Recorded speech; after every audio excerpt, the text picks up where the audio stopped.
Bonjour et encore bienvenue à ma chaîne, je suis Dolly Lambamou Palace. Aujourd'hui notre thème c'est l'intimidation satanique.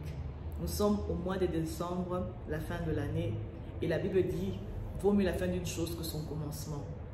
Nous savons que le mois de décembre c'est un mois des turbulences où le diable ne nous laisse pas en paix.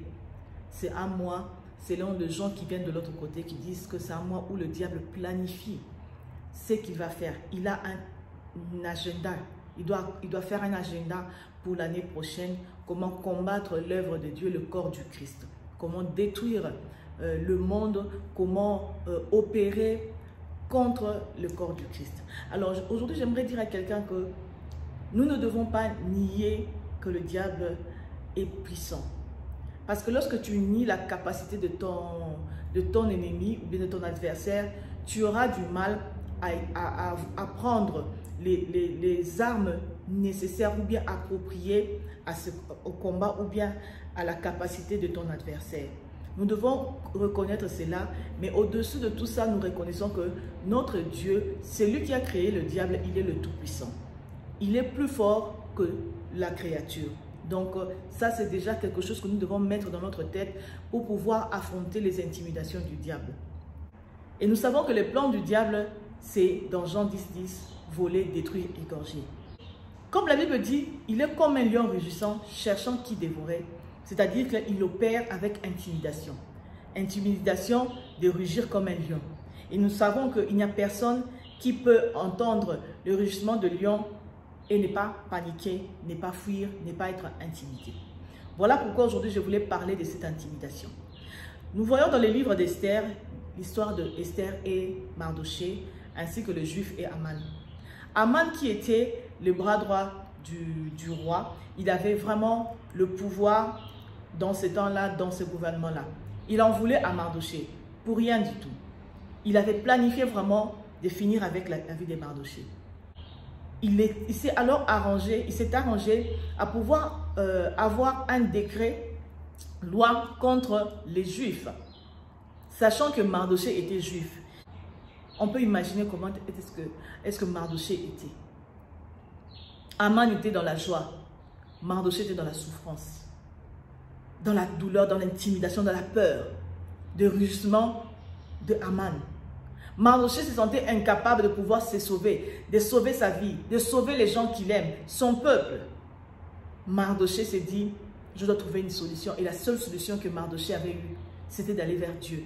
Mardoché avait même oublié que sa nièce était reine, que sa nièce pouvait même intercéder en sa faveur, puisqu'elle-même était juive, pour sauver sa propre vie. Mardoché a choisi la bonne part.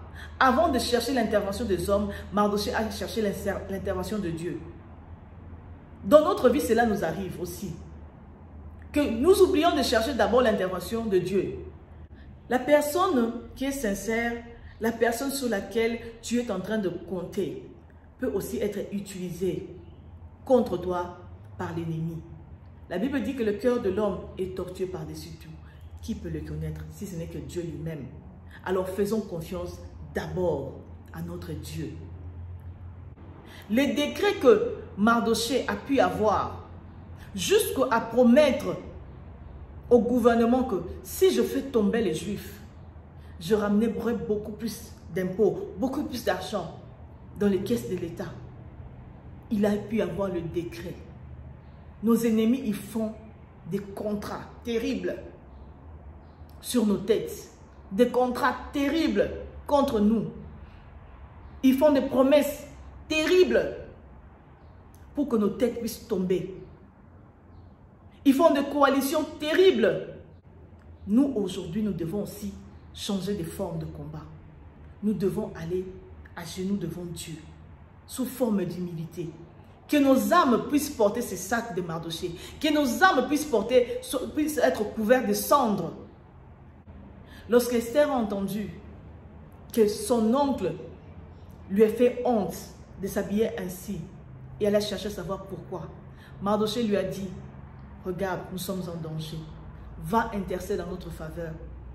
La reine lui dit, tu as oublié que personne ne peut venir devant le roi et rester en vie si le roi ne l'appelle pas. C'est-à-dire que tu me demandes de mettre ma vie en danger. Mardochée lui rappelle que tu partes ou que tu ne partes pas, c'est ton peuple qui est en train de mourir. Toi aussi, tu fais partie de ces peuples. Donc, tu mourras aussi. Tu tomberas. Si tu n'interviens pas, Dieu va intervenir. Et c'est à ce moment-là que Esther réalise que je dois être dans ce combat. C'est mon peuple, c'est ma vie. Je dois mettre fin à ces intimidations. Et la seule personne qui peut mettre fin à ces intimidations, ce n'est pas le roi, mais c'est Dieu. Dieu, il peut toucher le cœur du roi. Esther se dit que le cœur des rois, c'est entre les mains de Dieu comme un ruisseau d'eau. Et c'est lui qui les fléchit. Alors, je vais aller en prière. Je vais aller devant ces dieux-là. Je vais aller en humilité. Je vais m'humilier devant Dieu. Et Esther avait déclaré un jeûne de 3 jours devant Dieu pour montrer à Dieu que nous sommes ici. Nous n'attendons que ton secours. Nous n'avons que toi comme secours. Il y a des moments dans la vie où les prières d'autorité, nous voyons que tu fais des prières d'autorité, mais tu vois que les choses ne marchent pas. Le diable, il continue à venir. Mais aujourd'hui, je vais te dire que lorsque cela arrive dans ta vie, prends la forme de Mardochée. Mardochée n'était pas un saint. Lorsque les flots débordent, les vagues sont en train de menacer ta barque, le Seigneur nous promet de passer de l'autre côté.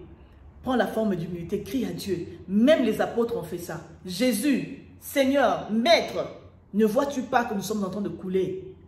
Va sous cette forme-là de demander de l'aide. Laisse cette forme de chasser les démons. Va en humilité. Demande le secours de Dieu. Surely, sûrement, il viendra. Il va se manifester. Puisque le diable est esprit et que son agenda est spirituel, nous aussi, nous devons l'attaquer dans les lieux spirituels. C'est là-bas. Nous devons nous adresser à l'esprit supérieur qui est notre Dieu. C'est lui qui va mettre fin à sa créature, à la puissance de sa créature, le diable. Il y a un décret spirituel contre toi, contre moi. Nous ne pouvons l'arrêter que dans le spirituel. Nous ne pouvons l'arrêter que par la justice spirituelle. Nous allons dénouer ces décrets-là. Nous allons annuler ces décrets-là. Nous allons arrêter ces intimidations. Cet arrêté spirituel est en train d'influencer notre vie physique. Ne regardons pas à ces intimidations, mais regardons la source de l'intimidation. Allons attaquer la source d'intimidation. Nous allons finir ce mois de décembre. Nous allons commencer l'année prochaine en beauté. Lorsque le mal nous atteint, nous oublions que notre Dieu nous dit que le mal atteint souvent les justes, mais le Seigneur les en délivre toujours. Nous oublions cela. Nous sommes intimidés par les maux qui nous atteignent. La mort, nos business qui tombent, le travail qui ne va plus, le manque d'argent, nous sommes intimidés. Et nous oublions les promesses de Dieu. Nous oublions l'assurance que nous avons de Dieu. Nous paniquons devant les intimidations, devant les maladies, devant les échecs. Nous sommes comme, vous voyez, Israël et les Philistins. Les Philistins venaient toujours embêter les Israélites. Ils sortent le matin, vous n'êtes rien, les insulter. Israël était intimidé devant Goliath, devant les injures des Philistins. Ils étaient intimidés. Nous aussi, nous sommes retrouvés dans cette situation-là. Allons vers Dieu, qu'il envoie, qu'il nous donne cette pierre que David avait utilisée pour faire tomber Goliath. Une seule pierre, Goliath était par terre et la bataille était déjà finie. Que le Goliath de nos vies puisse tomber aujourd'hui par notre prière d'humilité devant le Seigneur. Que le Goliath de notre vie puisse fuir, que l'ange de l'Éternel le poursuive et qu'il le mette à terre selon les promesses de Dieu. Et lorsque ces intimidations sont arrêtées, ces décrets sont annulés, notre physique va aller de l'avant. Nos business vont grandir. Nos enfants seront dans la paix. Nos vies, nous allons voir un changement. Les succès, la réussite sera notre partage. Ne soyons pas découragés. La Bible dit que le malheur atteint souvent le juste, mais l'Éternel les en délivre toujours. Y a-t-il un homme qui peut te défendre devant les esprits, devant le monde spirituel? Non, il n'y a que Dieu, il n'y a que Jésus. C'est la fin de l'année. Le diable, il a un plan. Nous aussi, nous devons nous lever dans la prière pour combattre son agenda. Il a le plan que toi, tu ne vas pas finir l'année. Que tes enfants ne vont pas finir l'année. Il veut te laisser à une douleur, vivre une douleur indélébile. Que tu perdes tout dans ta vie. Plus d'espoir. Cherche ou bien change de forme de prière. Va dans la prière d'humilité devant Dieu. Le Seigneur va s'élever et il va combattre pour toi. Quel que soit l'état de ta santé, de ta situation, aujourd'hui prends cette parole. Que le Seigneur est là pour te délivrer. Tu ne tomberas pas. Ta tête ne tombera pas. Soyons fortifiés. Soyons vraiment assurés que les promesses de Dieu sont vivantes. Et lorsque nous sommes intimidés, rappelons-nous que le Seigneur nous délivre toujours des pièges du loisonneur. N'oubliez pas de cliquer sur le pouce, partagez la vidéo, surtout abonnez-vous et on se voit à la vidéo prochaine. Soyons tous bénis.